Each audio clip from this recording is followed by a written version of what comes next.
What's up, guys? Barrett Freeman here with the PropertyTales podcast. I'm here with Ben Childers. He is a real estate investor, and he's an attorney with me in southeastern Kentucky. How's it going? It's going great. I'm excited to be back on the podcast. I was here back at the very beginning. We were just talking. I think I was episode 5, 6, 7, something like that. And now, I think you said this is number 31. Yeah. Yeah, so you've talked to a lot of cool people between then and now. I have. I watch a lot of podcasts myself for fun and also just to see what other people are doing and what I like, and then I try to apply it to this. Yeah. And a lot of the podcasts I watch say they hit their stride episode 30. Okay. Where they got comfortable with the technology, they got Yeah. comfortable with their voice, whatever. Yeah. Well, I know the audience can't see it, but speaking of technology, I think you're hitting your stride. We have an amazing setup here right now. We've got two big lights, smaller light here, 2 cameras. It looks awesome. Cameras are way. You and I filmed ours on an iPhone. Yeah. I mean, the production quality went from like level 10 to like level 99. Yeah, I appreciate that.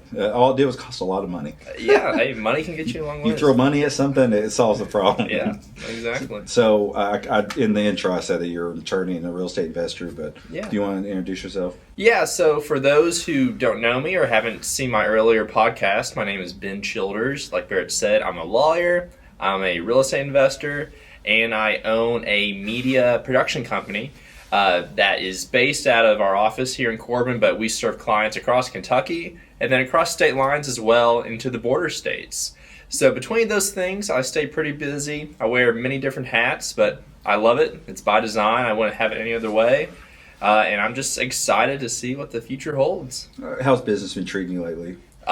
Business across the board's been good. I stay busy with legal work. Our real estate investments are finally kind of settling out. The dust is settling. We have a good idea of what's going on, and we're kind of getting a game plan for what we want 2024 to look like. And then on the BCP side of things, the media side of things, this time of the year is just seasonally the slow season. It is for us. It is for everybody. But even now, relative for this time of the year, we're doing great. As the year progresses, we'll just get busier and busier. Last year, we completed around 650 shoots in total, which was over projections. And so this year, we should easily hit that 800 to 900 range, if not more. So really pumped for that. When did you buy your first investment property? We had our first closing middle of July of 2023. We bought, I believe, 4 doors at that closing. And then pretty much every other month for the rest of the year after that, we had a closing. So now we're up to 11 doors. And then we're even completing some litigation right now to kind of clean up an obscure issue with one of them. So after that's done, we'll be able to hopefully do our first new builds in some properties here in downtown Corbin. What kind of litigation? It's really obscure, but essentially there's 3 lots involved. 2 lots we bought, no question. The 3rd lot, going back to a master commissioner sale back in the late 90s or very early 2000s, the chain of people that have owned it since then didn't realize that that sale didn't actually include that 3rd lot, but nobody knew otherwise. Nobody acted otherwise, and the previous owner also assumed it was sold. So for everybody involved, that 3rd lot was included in the whole property, but legally it wasn't. So I had to go back in time and actually properly get that corrected. If it was a house already on that property, you probably wouldn't have bothered. But yes, since this is a vacant lot. So you're trying to actually spend big dollars on it. And, Mm-hmm. yeah. So how has the first year treated you? It's been, I didn't really know what to expect because it was brand new. I had people like you to look to, your dad, my dad, people in my family and friends and neighbors that I knew were very experienced. And I knew then they found success. I knew that they would sometimes be a little stressed, but usually they were happy with their investments. But I didn't know what it'd look like for me. I still don't. I mean, we're obviously less than a year into me even owning any properties. But for that first year, really first half of the year, it's been a great learning experience. The first few months were stressful, trying to figure out did we do everything that we needed to do? Do we have the funds in the bank account to satisfy our monthly mortgage payments and insurance payments? So figuring out those, let's call them logistical things, was probably the hardest part, and we're still kind of perfecting that cash flow to where, because right now we're so small that literally each month we are barely covering all our payments. We are covering them, but it's like, hey, we can't make any other payments until after this date because we see how much money we have left after that date. So it's that balancing and moving around of funds, all the while also keeping an eye on other potential purchases, future investments. You know I'm throwing them at you all the time. Exactly. So we don't want to pump the brakes, but at the same time, we have to pump them a little bit to kind of get a pulse and a read on where we're at. So I refer to my investors a lot. You and your partner are one of my main investors. If I have a deal across my desk, I give you first whack at it. So I appreciate it. This year will be no different once you guys figure out where you are financially. And that's also a big deal because we spent so much last year, and the bank around December is like, hey, you have like maybe 80,000 left and we could loan you. And we're like, well, that's not going to get us very far. So now after we file our taxes and show a significant increase in income, that'll free up some more wiggle room. Hopefully. You said you had 10 doors right now? 11. So how much rent do you bring in a month? Our total net cash flow, I believe, is... Not cash flow, just total rent. Yeah, total gross rents are $7,000 and some change. It's funny. When we were at 10 doors, we were bringing in $4,600 in 2016. Yeah.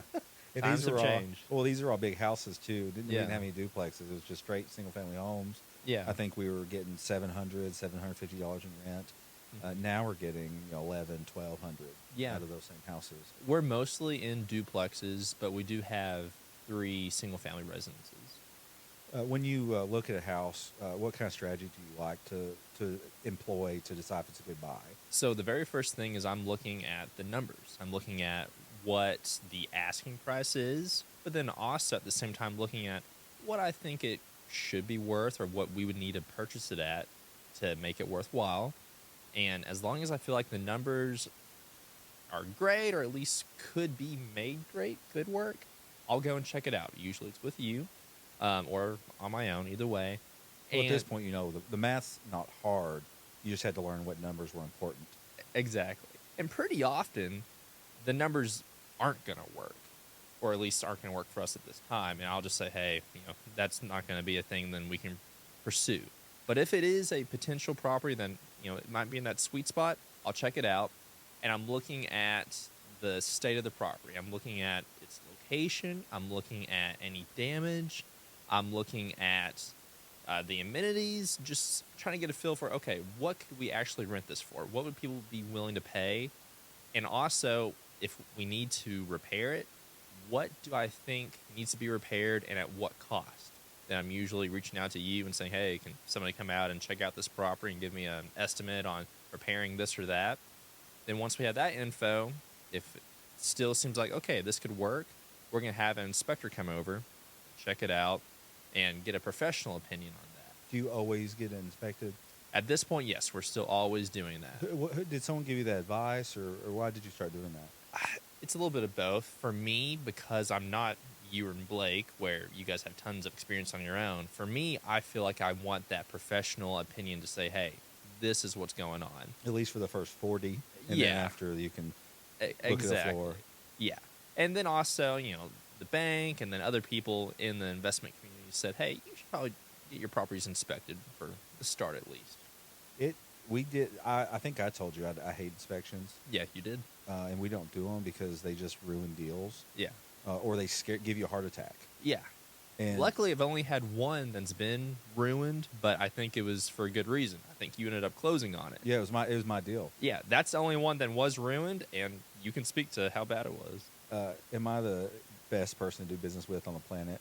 You gave me the inspection. I was like, we can cancel the deal. I don't want to cause you stress at the beginning. Yeah. And really, it was bad. You had a right to get out, but I was just like, yeah, I understand. It was a rough property. So, but I ended up closing on that one for $33,000, which is probably a number most people wouldn't even believe that you could buy a house for anywhere in America. Until you saw this house. Yeah, it was rough, but we're going to put $15,000, $20,000 in it. shore up any of the structural stuff. Yeah. Somebody's gonna see that and wanna make it beautiful. Yeah.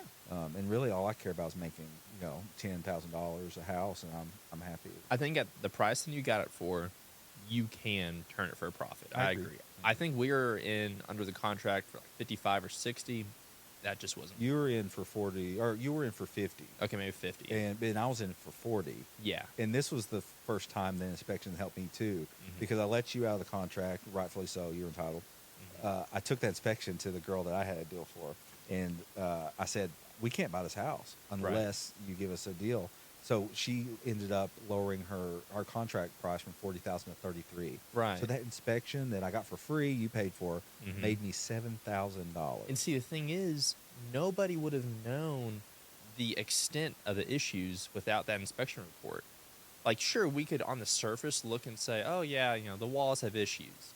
But it wasn't until we had that inspection done that we saw just the extent of the structural issues, the water issues. There's a room that in the back that has something going on where it's like incomplete, not really attached. I forget. It's been a while.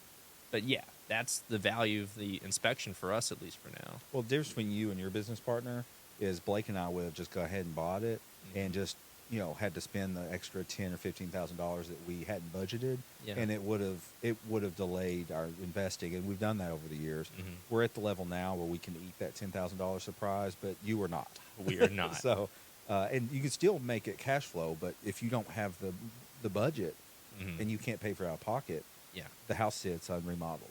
Exactly. And we had a house on our main street, or we had a huge building on Main Street in Corbin, our red building with the French balcony. It sat without us being able to touch it for about a year and a half. I remember. We ran out of money. Yeah. We got into it, and there was just way more serious structural issues. We didn't care. We'd never seen a structural issue we couldn't resolve for money. Yeah. For a lot of money. So we ended up having to. The building was bulging. It's brick building. It's bulging. The walls. Yeah. 2-story, 3-story building. Wow. So I was like, this building gonna fall down? Yeah, I didn't realize that. Yeah, so they're like, it's not gonna fall down, but you have to spend $20,000 on titanium cables connected to each end for additional support so the walls would stop bulging. And the reason it was bulging is because we put balconies on the front. So the balcony was slowly pulling the wall down. Well, the balconies are awesome. No, that was a no-brainer because we were asking for big rent, and that was the side facing Main Street. Yeah. So we wanted it to look fancy. We wanted to make a splash on Main Street. And I'm so glad you guys did that because you're kind of following the trend that your dad/uncle started, and then we started. Okay, so he copied us. Okay. I looked at Blake at that building and said, I want to do French Quarter balcony. Okay. And so you all were first before him. Yeah, but we ran out of money to finish the roof, so we had the platform where you could use the balcony, but there was no cover from the weather. The reason Brad, my uncle, gets more credit is because he was able to finish his first. Okay. But we had the balcony platform, and then, we had to wait another 6 months to put a roof on it because we had to save up for a $7,000 roof. Gotcha. We were in our budget. It wasn't going to keep it from being rented, but it just didn't look complete. Right. Now Folktale has the French balcony on the unit above it. Let's see if this is emergency. This is Barrett. Hello? I'm here. I had a missed call from this number, and I was calling it back. This is Barrett Freeman. And this is Ashley Rogers. I don't know. I'm a lawyer. I have some real estate. Do you have law needs or real estate needs? No, I live in Millersburg, Kentucky. I live in Corbin. Yeah, no. I don't know. Well, now you got my cell phone number if you ever need lawyer advice. Okay, well, sorry. All right, bye. I'm showing a commercial space here at 630, my main street that we're managing. I was hoping that it was a Paris, Kentucky number. Yeah. So I was hoping it was him. In fact, I did have a missed call, but I think it was from that girl. I did not call her. I don't know. Maybe I don't know. Whatever. Not worried about it. Yeah. I was hoping that would be a fun segment. Just on the spot. This is a normal call I get as a real estate investor, property manager. Yeah. So, what's been the biggest pain point in your first year? The inability to access the funds to buy as many properties as we want. we had so many deals, and every day, like on the PVA website or on Zillow, I come across properties where it's like, man, I wish I could buy that, but it's just out of reach. If I only had this much more money or this much access or this much more access to funding from the bank. It was always the banks. The banks always pump the brakes. Yeah. The banks have always pumped our brakes. It was never common sense or us slowing down. Right. But see, I think the banks themselves have regulatory requirements that force them to do that. Like, the bank that we use, and I think that you use as well, People's Bank, they would love to give us as much money as we want to take from them because they would love to collect that interest. They're being aggressive right now, too. Yeah, but see, they have their own limitations that they run up against. You're right, and it's a good thing. It's because people have been burned, banks have been burned by aggressive young people that are just have the gas pedal down too long. Right. All of a sudden, nothing's worse than a property company filing for bankruptcy, and I've seen it now that I've been in the game long enough. But what really the big wave of bankruptcies came during COVID when none of the businesses could do business. Right. And so this big LLC called Star Holdings in London, I think they're still litigating it, but they only had 11 doors, but 6 of them were commercial, and they lost most of their commercial tenants. Wow. And you can't do business for the tenants, but I feel like most businesses were able to navigate that, at least limp through it. Yeah. Whatever reason they lost half their tenants, commercial, you can't get a commercial space rented quickly. I don't care where you are. It definitely isn't. It definitely takes longer than a month. And the reason it takes longer than a month is because let's say you get a lease today, usually you don't collect rent while there's a build out. Right. Like we need an office. It's not an office, so we'll start paying rent in 60 days when the build out's done. Yeah, I imagine brick and mortar is just so difficult right now across the board because everything is just more and more online. I would be terrified. I've seen a 20% decrease in commercial rents in the last since COVID. I believe it. Everything when you can work from home, businesses don't need their brick and mortar as bad. My theory is, I've discussed this with you before, is the only brick and mortar we're going to need in the future is warehousing because everything's going to be online or delivered. Yeah. And so I do think my Uncle Brent's big into warehousing. We're actually going to start managing his warehouses. Oh, nice. And he always he stays rented. It's so easy for him to stay rented. Storage is going to be another thing. Yeah. But you don't. It's going to be silly for you to even have to go to the lawyer's office here in 10 years. Yeah. 15 years. Because you can just do everything e-sign. I very rarely meet with clients in person, even for like car wrecks. I usually do my intakes online. So if it's for the bank, if it's for a car wreck client, you name it, I might meet with one person per month in person. The rest are online or over the phone. I meet with them when I'm trying to sell them something. So today, that client, she inherited a house from her mother. She doesn't know what to do with it. Very common situation. She has all kinds of very easily solvable problems that you saw. Yeah. Like a credit card lien on the house. Like, you got to do the footwork or the leg work and get that solved. Right. But they weren't even bad liens. They weren't very big. Yeah. In the back of my head, I'm like, how can I buy this house from her? Because it's in terrible shape. Right. But that's kind of our bread and butter. Yeah. So I told them at the end of the meeting, I was like, I've given you the next steps on solving some of these issues for her. At the end of this, if you get too tired to deal with the issues, I'll buy the house. If you get to the end and none of these other things work out, I will buy the house. Yeah, it's a win-win for everyone. I was like, and she brought her church treasurer there. Not that he knows anything about real estate, but whatever. Another brain's always right, good. yeah. So I looked at him. I was like, you can negotiate for her. I'll be very fair. Yeah. The church is interested in helping her because she's a member there. It's next door to the church. I got you. So they want to make sure that whatever happens to the house, it helps the church right. too. So not selfishly, you don't want a house falling down next to your church. Absolutely. So, and the house isn't in that kind of state, but that's why they're involved. And, they're trying to help. She's a single woman, and it could be scary. I always forget that people do get nervous when they talk to lawyers. I mean, as a lawyer, it wasn't a walk in the park to, buy any of the properties. There are issues that come up. There's stress involved. So I totally hear you on that. Like, if you're not a lawyer, I imagine it's so stressful. That's why people will go out and get lawyers and real estate agents to help them because they need those experts to kind of hold their hand and say, hey, this is what's going to happen.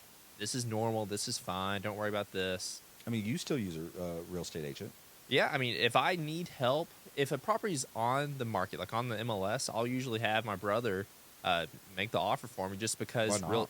real estate agents know how to interact with real estate agents. They speak the same language. He's very comfortable with the forms. Yeah, like, sure, I'm a lawyer. I can deal with contracts and forms. That's fine.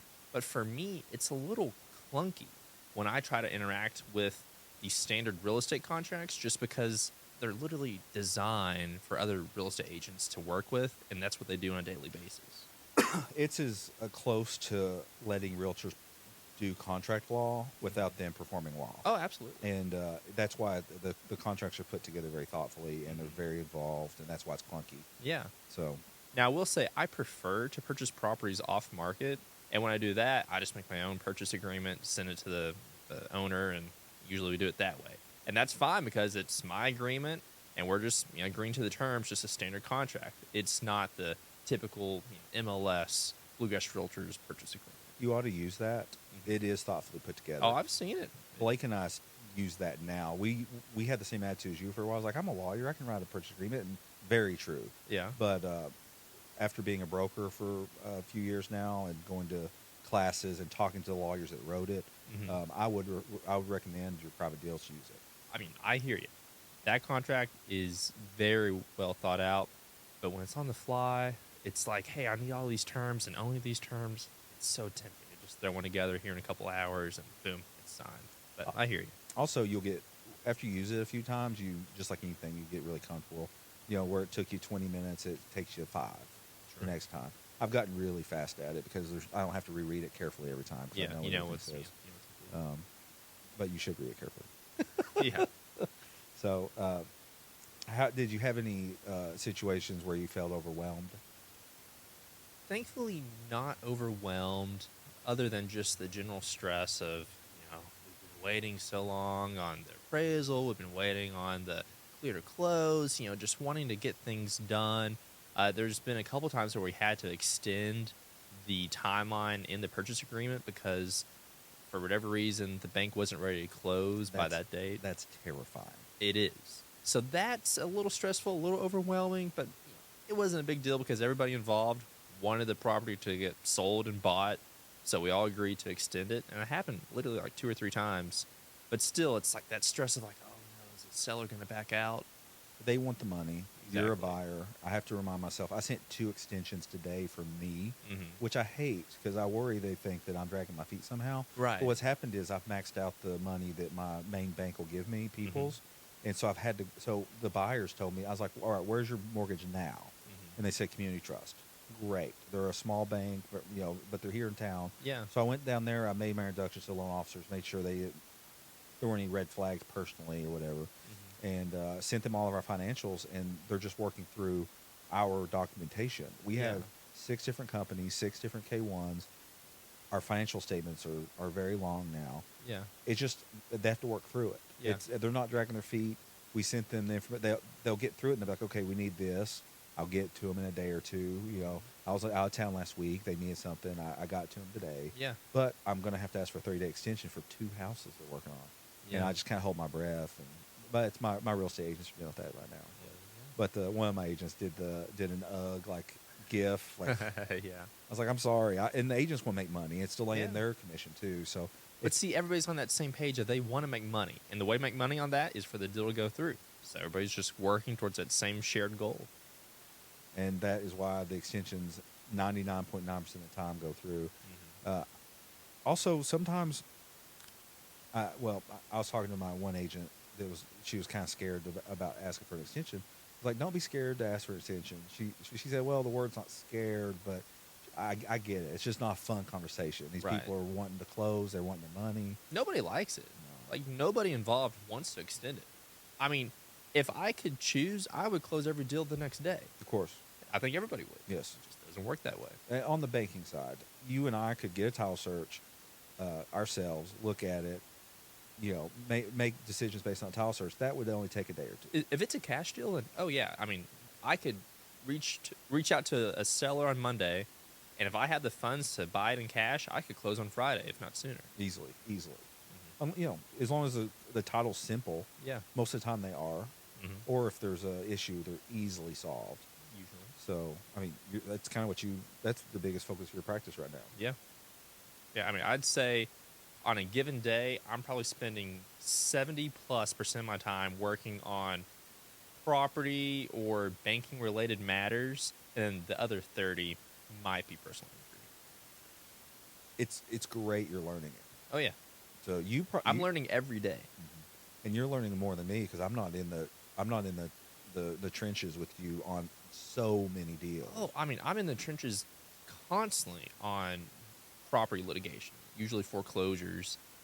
Literally, as we speak, I think I have 15 to 20 plus active foreclosures.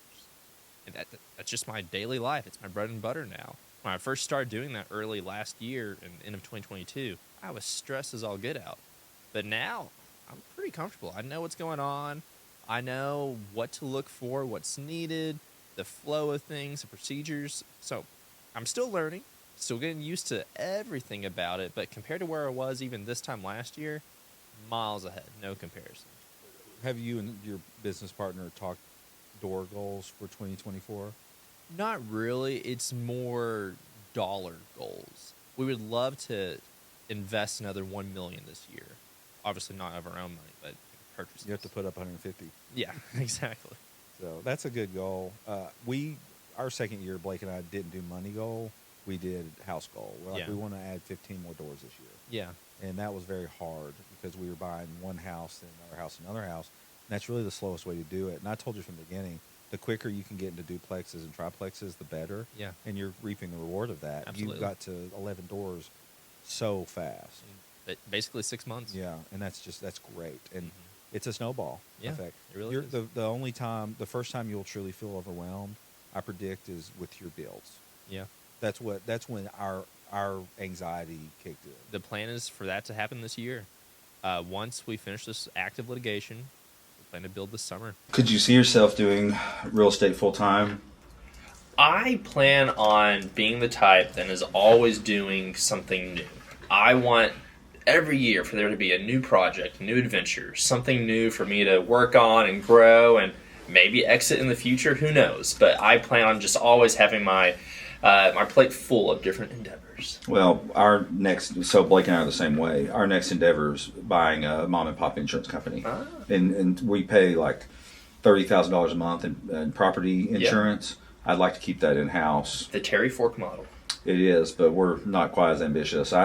I used to be that ambitious, but after 8 years of business, you do have to find so I heard one. You have to sleep at night.